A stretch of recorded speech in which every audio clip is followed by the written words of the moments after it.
नमस्ते। मैं मंजुला कुमार। आज विजयादशमी है और विजयादशमी की बहुत बहुत शुभकामनाएं मेरी तरफ से आप सबको। तो कहते हैं ना कि कोई भी शुभ कार्य विजयादशमी के दिन से शुरू कर सकते हैं।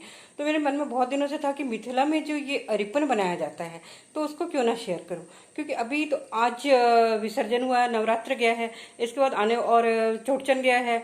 पीछे जब गणेश पूजा, गणेश चतुर्थी जैसे मनाते हैं उसे मिथिला में चौड़चन कहते हैं, तो वो अभी गया है। उसके बाद अभी शरद पूर्णिमा आने को है, जिसको मिथिला में कोजगरा कहते हैं। और इसके बाद ही इसके साथ ही साथ सारे त्योहार आने शुरू हो जाएंगे, जैसे दीपावली हो गया, उसका देवउठनी एकादशी हो गए, फिर अपना उसका देवउठनी एकादशी के साथ ही साथ विवाह का भी मुहूर्त शुरू हो जाएगा।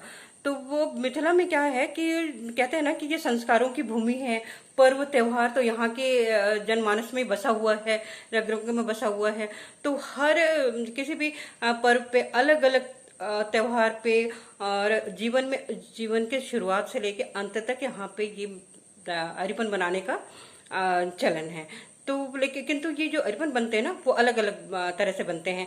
जब मुंडन का अलग बना, शरद पूर्णिमा वाले दिन जो कोजगरा वाला अलग हो गया, पूजा का अलग है, वैसे विवाह का जो बनता है अरिपन वो बिल्कुल अलग है। जो कोहबर जिस तरह से बनता है वैसे पूरे मंडप पे बनाया जाता है, इसको मरवा बोलते हैं उस पे। तो ये अष्टदल है मिथिला का। ये अष्टदल जो बनाया जाता है ये तो किसी भी पूजा में ये बनाया ही जाता है, क्योंकि इसमें इनके जो भगवती अष्टदल कमल पे ही वास करती है ना, तो इसलिए कि मिथिला में अष्टदल कमल बनाया जाता है। और ये जो इनका बनाने का तरीका भी बिल्कुल मतलब अलग, कहने का मतलब ये है कि क्योंकि ये तो प्रतीक चिन्ह है, ये पूरे भारतवर्ष में अलग अलग प्रांत में अलग अलग नामों से ही जाने जाते हैं। जैसे अल्पना हो गया, रंगोली, रंगोली का तो बहुत अधिक प्रचलन है। वैसे दक्षिण भारत में किसी अलग नाम से जाने जाते हैं।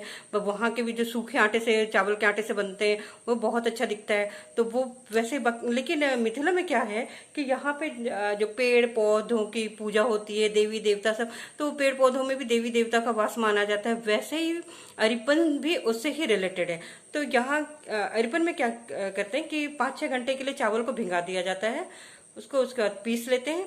पीसने के बाद उसे पिठार कहते हैं। उसके मिथिला में उस जो चावल का घोल तैयार होता है उसे पिठार कहते हैं।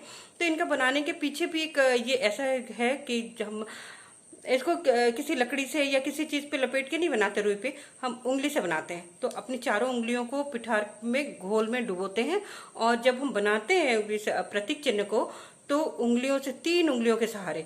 तो इसके पीछे भी ये माना जाता है कि जैसे पेड़ पौधों में ब्रह्मा, विष्णु और महेश का वास होता है, वैसे ही जब अरिपन है ना, तो अरिपन में भी जब हम 3 उंगलियों का स्पर्श करते हैं धरती के साथ में, तो इसके जीवन के साथ भी वही महत्व है। ब्रह्मा, विष्णु और महेश के रूप में ही जाना जाता है कि ये, क्योंकि ये शुभ प्रतीक चिन्ह है। तो ये यदि त्योहार है या कोई पर्व है तो ये केवल उल्लास का ही नहीं है, इसके साथ में हमारी सुख, समृद्धि और शांति भी, साथ ही साथ हमारा बरकत भी इन प्रतीक चिन्हों के साथ में जुड़ा हुआ है।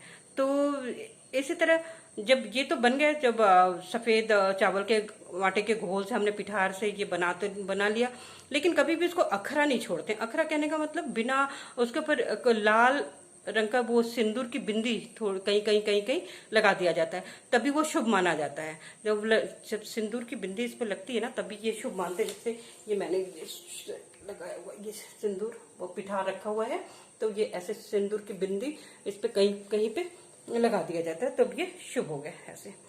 तो मिथिला की भूमि का तो ये है। प्लस आज के समय में क्या है कि अब ऐसे फ्लोर तो अब मिलते नहीं है, मुश्किल है ये फ्लोर मिलना, क्योंकि ये तो मेरा बहुत पहले जो हमने घर बनवाया था, तो मैंने कुछ एरिया को उसी एज इट इज आज भी छोड़ा हुआ है, तो यहाँ पे मैंने ये अरिपन बना दिया।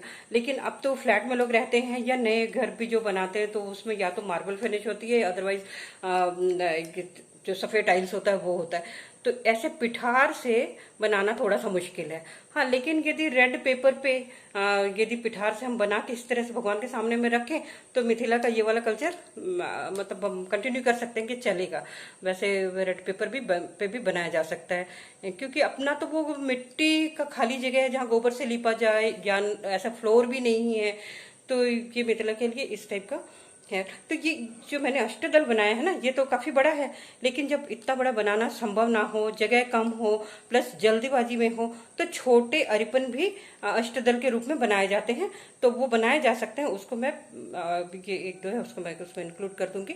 प्लस साथ ही साथ ये जो मैं एक अष्टदल बनाई हूँ, इसके जो चारों कोनों पे छोटे छोटे छोटे और अरिपन बनाए जाते हैं, जितनी जगह हो, समय और जगह के हिसाब से। अब तो वैसा है ना, पहले था कि काफी समय होता था, बहुत सारी घर की जो स्त्रियां होती सारे मिलकर बनाते थे। अब तो अकेले अकेले सबको करना होता, तो फिर साइड साइड में भी छोटे छोटे वो जैसे कलश रखने के लिए हो गया, जोत के लिए अलग अलग, और छोटे छोटे प्रतीक चिन्ह इसमें चित्रित किए जाते हैं। तो ये मेरा एक छोटा सा प्रयास है मिथिला का जो अरिपन है, क्योंकि यहाँ पे जो मिथिला पेंटिंग्स का जो महत्व है वो सेम महत्व, या कह लें कि और ज्यादा ही इस चीज का महत्व है कि अरिपन का, क्योंकि बिना अरिपन के, इस शुभ प्रतीक चिन्ह के, तो यहाँ पे मिथिला में तो कुछ सोच ही नहीं सकते। क्योंकि हर मतलब पर्व त्योहार और उसके अनुसार अलग अलग बनाए जाते हैं। जब भाई दूज का बनता है तो वो भी एक अलग तरह से बनता है, तो वो मैं अगले वीडियो में उसको अपलोड करूंगी।